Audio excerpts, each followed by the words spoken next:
Good morning. Welcome back to another What I Eat on a Cold, Cold Day. So I am going to start this morning with a pretty decent sized country breakfast. It's that week and I'm hungry, and that for me is a little unusual. So I am going to do a couple of things. I have some Israeli couscous, which is just the bigger size couscous. And I'm going to cook a quarter of a cup of that in, this is that chicken bone broth that I made the other day. And I'm going to do a piece of avocado toast. So I have the Ezekiel flax bread. I have some guacamole, tomatoes, some purple radish. I'm going to have a bit of Good Culture cottage cheese, a duck egg yolk. See if I can get this without rolling my egg. And then I have some uncured ham. So I am going to make up a nice little breakfast plate, and then we'll get started with the rest of the day.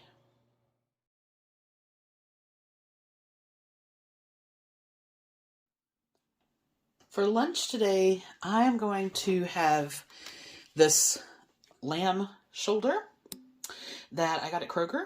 And everything that I'm reading says you want to marinate it for at least an hour, although overnight is preferable. But I didn't read that until now. So, an hour it is. The recipe that I've linked to, slightly different than what I have here, but here's what I'm going to marinate this in. So the recipe calls for lemon juice, but I have some lime pulp from where I juiced those limes. I just put up a Gadget Girl video about the juicer.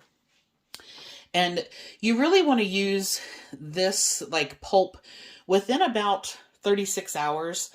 Otherwise, it starts to oxidize and it's not as nice. So I think I'm going to use this. That should give me that citrus punch that I'm looking for. And then it calls for a Dijon mustard, which I have, but I think I'm going to use, I'm going to use some horseradish mustard just to give it a little bit of a kick there. And then I have some fresh garlic. I'm going to use some sage, some garlic sea salt for the salt and pepper, and then I just have some olive oil. So basically, you're going to put that together as a marinade, put the lamb in a bag, and then you want to leave that at room temperature for about an hour. So that's what we're going to do now.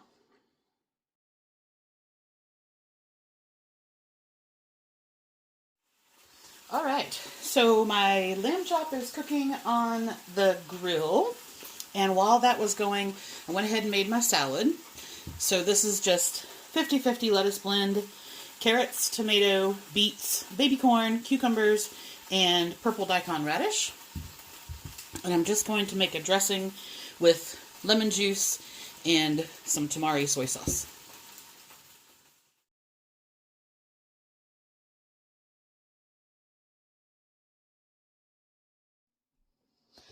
All right, we made it to the end of another day.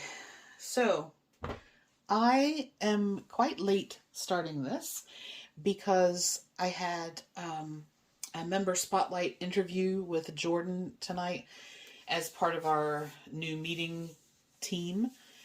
And I don't want to eat beforehand just in case I had a reaction to something. So it's gotten a little late, but I'm going to keep it really, really simple. I'm going to do a quick Instant Pot chicken noodle soup. And yes, I could do this on the stove, but I'm not going to because I don't have to watch it. It's not going to boil over, and it's going to be ready in no time. So here's what I'm going to do. I'm going to use, this is a bottle of the chicken bone broth that I made the other day. I'm going to use that. And then this is the chicken bouillon powder that I made the other day. And I'm going to combine some of this with water and then use that, and that's going to be my base. This, you can tell it because it is much more opaque. This is it's a really rich, dense bone broth. And the same with this. This has if you haven't seen it, it is linked in the description box. This has the nutritional yeast and things in there.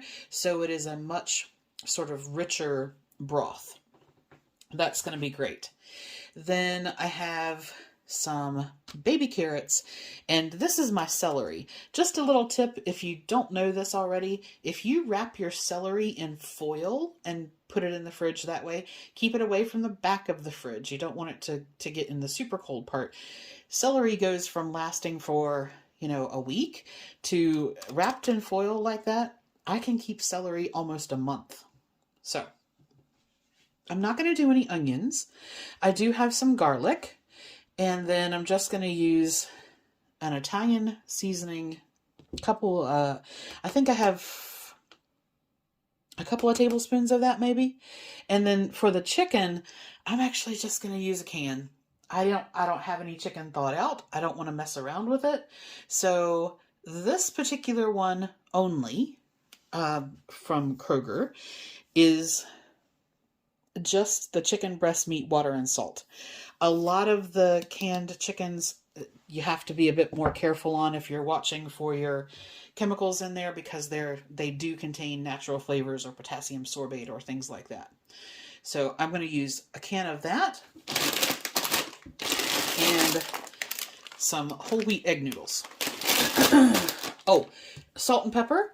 And I had somebody ask me, because I was talking about these grinders yesterday or the day before, that I found I had trouble with my hands using a normal grinder sometimes. And somebody asked me where I got these from. These are Amazon. They are sold in a set. And basically what happens is you can take the top off here. They're run off of 4 AA batteries. And then this part comes off, and you just fill your container. Now you can put whatever you want in there. I have pink Himalayan salt in this one, and it has, well, there we go. So it has those 2 little dots, and you line that up with your 2 little prongs. Put that back on there, and then the cover goes back on. There is a little arrow there which shows you where it's going to lock, and you basically just put that on there and then turn it to lock. There you go. It has a cover, has a cover on the end, and you can either grind into the cover or you can take that off and grind straight. And it actually, hang on, let me see if I can show you.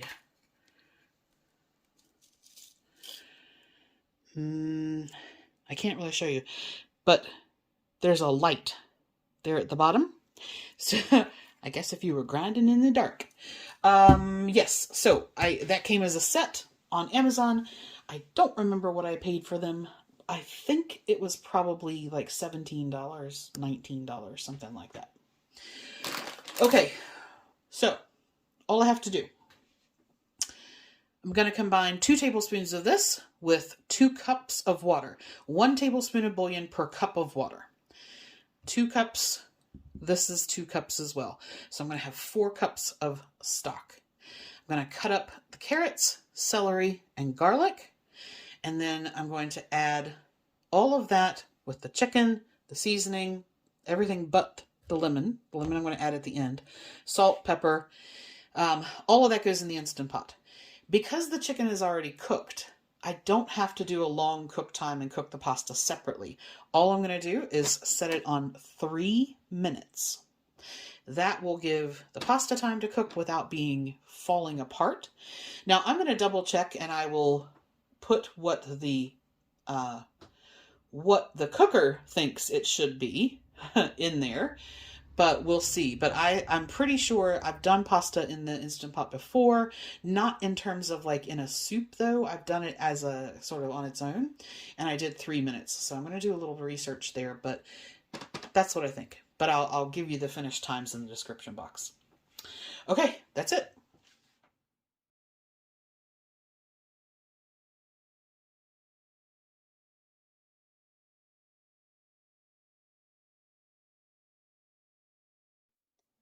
I just wanted to take a second to show you how I personally divide a recipe up. So when I created the recipe, which by the way, when I started putting the amounts in that we talked about, when I got everything in the pot, I decided that it needed another couple of cups of water. So I put in 2 more cups of water and 1 more tablespoon of bouillon powder. Then when it was finished, I was like, I want a little bit more liquid in there, a little bit more broth in there. So then I added another 2 cups of water. Another 3 cups of water, actually. So the final total is not what we talked about. But it is correct in the recipe card on the blog. Okay. So I decided I wanted this to be 6 servings. And I've had my dinner serving. I've got that set aside. And then what I do then is I don't worry about how many cups is it. I get out the number of containers that I want to store the rest in. So if I was going to do 6 servings, I have 5 to put up, and I have the 1 that I had for dinner. Now, for me, I go through and basically just divide out most of the solids first, sort of as evenly as I can over the containers. And then I just have mostly the soup left. So then I'll go through and divide what is left in here over those containers. So that's how I do it. I don't necessarily decide I need 1 cup servings. I look at how many calories do I want to spend and how much do I think that that is going to make. And so I know roughly like what I want in a serving is one of these containers. And so I'm like, okay, looking at that, I know that if it comes up to sort of here in my Instant Pot, then that's probably going to give me 6 servings. So a lot of it is eyeballing. This is not about weight, but it's no less accurate in the tracking because I still have the full total of everything that's in this pot. It is still divided over 6 servings, so those 5 and my dinner. And it just means that it doesn't matter how much each serving size is in volume. So that may help you if you're struggling when you're building recipes with like, well, how do I know? And let's say that I was wrong and I did this and I thought, oh, I'm going to have too much. I could have made it into 8 servings. And then I just would have changed the number of servings in my recipe. Or if it didn't look like it was going to go quite far enough, I could have dropped it down to 4 servings. So you can always edit as you go along. But this is how I divide out something like that isn't dividable in, say, a casserole dish.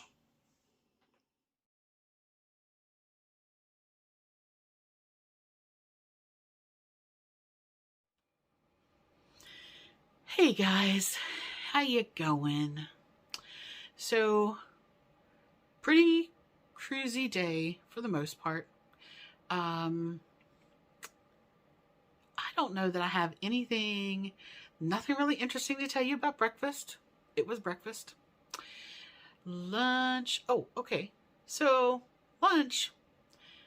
Sorry, itchy eyes. Hold on. I have not had a lot of lamb, which is weird given that I lived in New Zealand for so long and lamb is their major protein, both grown and exported. And there, it's relatively inexpensive, or it was at the time. And like a really common thing was lamb shanks, and they, you cook them in the slow cooker all day and they kind of fall off the bone sort of thing. Well, Kroger had that lamb shoulder chop, not a cut that I was familiar with at all. And I can't say that I would buy it again. It was not bad in any way, shape, or form, but it definitely, when you get certain cuts of steak that have more marbling in them and they have like a sort of fatty component close to the bone, this is what that was. And I don't mind that from like the caloric standpoint was fine, but I don't eat the fat on pork chops. I don't like fatty steaks. And I was just kind of like, it's okay. It's okay. But I don't think I would buy it again. Now, if you like that kind of marbling and you like the fat in steak or pork, then in that case, it was probably very tasty. And then, dinner, of course, was super simple. I have gotten to the end of the day and was just like, whoosh. So if you saw tonight's Healthi member spotlight meeting with Jordan, that was me. And he was basically doing meet your meeting leaders and all of this month. And so there is 4 of us that are doing meetings. And so he was interviewing each person for that. So that was tonight. And I've said to you before, like on my Sunday meetings, I don't eat before so that I don't run the risk of having a reaction. And so his meeting didn't start for me until 8:30. So I had eaten lunch, but I needed to wait until after. So we did the meeting, and then I talked to him for a bit after that. And so it's actually quite late. Like I didn't start dinner until, I don't know, probably 10:15, something like that. And I was trying to avoid eating after 8. So yeah. Anyway, that's kind of it. This week has been very bad for forward planning. I don't know what I'm going to do tomorrow, although I think, oh no, I haven't built the recipe yet, but I have a piece of barramundi fish in the freezer from a Home Chef kit. And I don't think I've had barramundi before. So I'm going to do Gina's Skinny Taste fish Florentine recipe, and I'm going to use that. But that has spinach, which of course I had to cut out because of the oxalates. But I am going to swap that for some kale. And yeah, I think that's what I'm going to do for lunch tomorrow is fish Florentine with the barramundi. Other than that, I don't know. I don't know. Tomorrow is Tuesday, which would normally be sandy, but I am still snowed in. UPS, bless their little hearts. It said I was supposed to get a package yesterday. It said, package out for delivery. And I could see that I had left Princeton, which is my closest town. Well, nothing arrived. And then the status changed to severe weather issues have delayed your delivery by a day. Okay. So then I get a message saying that it's out for delivery again. And I thought, okay. And my roads haven't been cleared here. And it's been cold enough that it hasn't, the drive that runs from the main road up to my house, unless my next door neighbor at the top of the hill, the farm at the top of the hill, unless he has driven, I know my car hasn't come out. So my driveway is solid snow and ice. There's just not anything there. Well, today about 4:30, I thought I heard a truck, and I was like, oh, let me go look.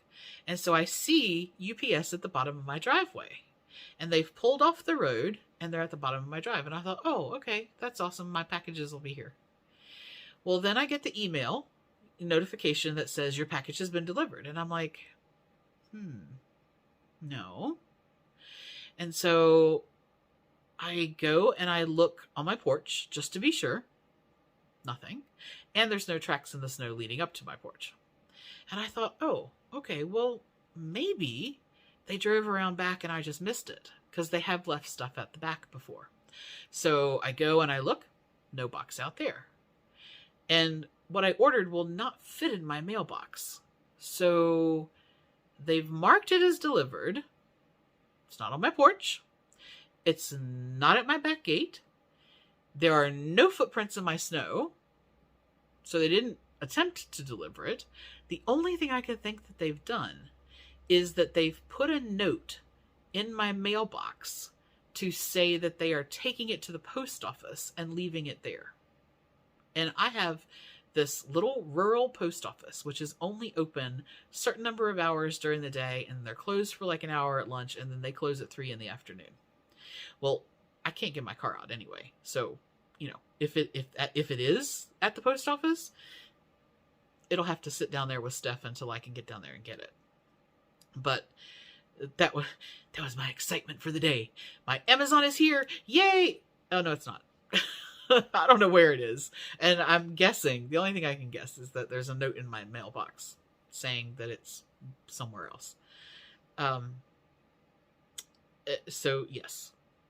Oh, so the whole reason I tell you that little story is to say that normally I would go see Sandy tomorrow, but I'm not driving. And we knew that. So, yeah, I will be home tomorrow.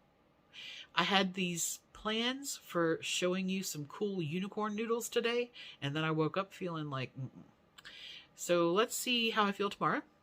And if I am bright-eyed and bushy-tailed and feel like getting into some crazy experiments for eating, then I'm going to show you some cool stuff.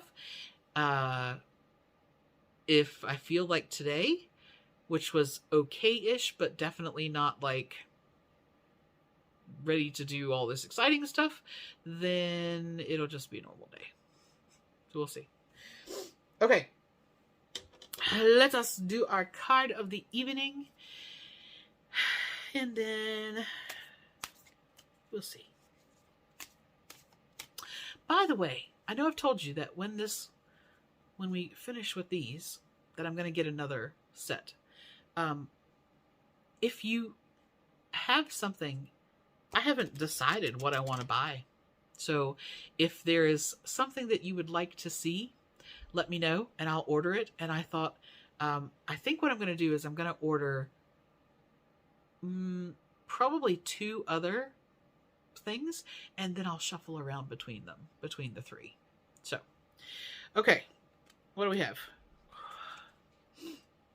We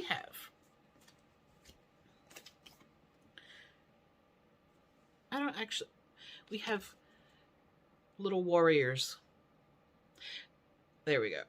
And what's funny is, if you've seen me, I say that my cells are like little Spartan warriors, and they think they need to defend against everything. That was the first thing I thought of when I saw those, is that it looks like little Spartan warrior cells. I haven't even read the card yet.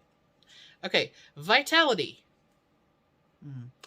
I am healthy and vital and strong. I'm not. My radiant love of life fills me with healthy, vital, and strong cells. Oh, you guys, I couldn't make this up. Each cell is a warrior. Every one has its own sword and shield. They do, let me tell you. I dare you to try and penetrate my cellular army. Didn't think so, chump. Oh, this might be just for me. But, so what do we take away from that? I think in terms of the energy to put out for tomorrow, it is a matter of recognizing and acknowledging what we do have going for us. I am still very broken. Nothing is going to change the fact that I'm broken. But it's a half full, half empty glass perspective. And I could get incredibly overwhelmed. And that's not to say that I don't. But in general, we've talked about my bubble. You know, my cells have bubbles. I have a bubble. So, recognizing that I am not as broken as some other people. I am still able to get up and do a lot of what I want to do. That, looking at it that way instead of what I can't do, makes a big difference. But yes, okay. Me and my Spartan warrior cells are going to go. You guys have a fantastic evening. And I will talk to you tomorrow. All right.